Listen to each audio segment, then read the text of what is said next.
মাছ আমাদের কাছে অত্যন্ত পরিচিত একটি প্রাণী, কিন্তু ভেবে দেখেছেন কি পৃথিবীর অন্যান্য সব প্রাণীর জবান থাকলেও মাছের জবান নেই কেন? কেন মাছের জবান কেড়ে নেওয়া হলো এবং মৃত অবস্থায় খাওয়া হালাল করা হলো? আসলে এর পিছনে রয়েছে একটি চমকপ্রদ ঘটনা। বিস্তারিত থাকছে এই ভিডিওতে। একবার হযরত আলী রাদিয়াল্লাহু তাআলা আনহু থেকে এক ব্যক্তি প্রশ্ন করলেন, হে আলী, পৃথিবীর অন্য সব প্রাণীর জবান থাকলেও মাছের কেন জবান নেই এবং মাছ কেন পানিতে বসবাস করে?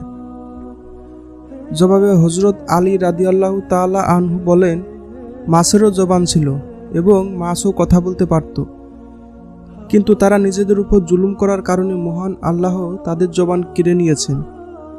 পরে ওই ব্যক্তি আবার প্রশ্ন করলেন, হে আলী, মাছেরা নিজেদের উপর কি জুলুম করেছিল? তখন হযরত আলী রাদিয়াল্লাহু তাআলা আনহু পুরো ঘটনা বর্ণনা করেন। তিনি বলেন, ইবলিস আদম আলাইহিসসালামকে সিজদা দিতে অস্বীকার করায় আল্লাহ তাআলা তাকে বিতাড়িত করেন এবং দুনিয়াতে পাঠিয়ে দেন। কিন্তু ইবলিস দুনিয়াতে আসার পর সব ধরনের প্রাণীদের কুমন্ত্রণা দিতে লাগলো। সবার প্রথমে সে কুমন্ত্রণা দেয় মাছকে। ইবলিস মাছকে বলে, সাবধান, মানুষ এসে পৃথিবীতে জুলুম অত্যাচার করে ঘুরে বেড়াবে, তোমাদের জীবিত অবস্থায় টুকরো টুকরো করে কেটে খাবে। সে সময় মাছেরা জল ও স্থলে চলাচল করতে পারত এবং কথাও বলতে পারত।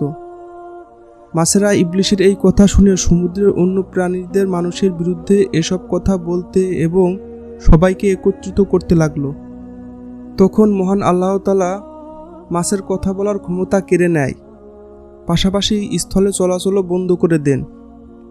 এরপর থেকে মাছ আর কথা বলতে পারে না এবং শুধু পানিতেই বসবাস করে।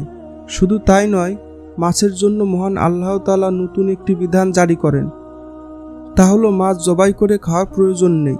তাদের জীবিত কিংবা মৃত উভয় অবস্থায় কাটা যাবে এবং খাওয়া যাবে।